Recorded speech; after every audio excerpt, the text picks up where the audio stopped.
বসে না ঘরে বন্ধু রে, কি অপরাধ পাইয়া রে বন্ধু ছাইরা গেলা মোরে।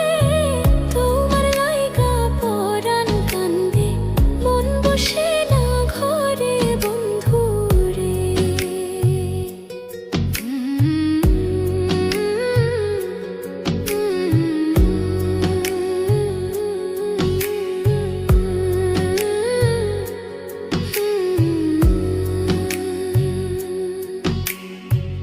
কত কথা কইতাম রে দুইজন বৈশা পুকুর পাড়ে, সেই সব কথা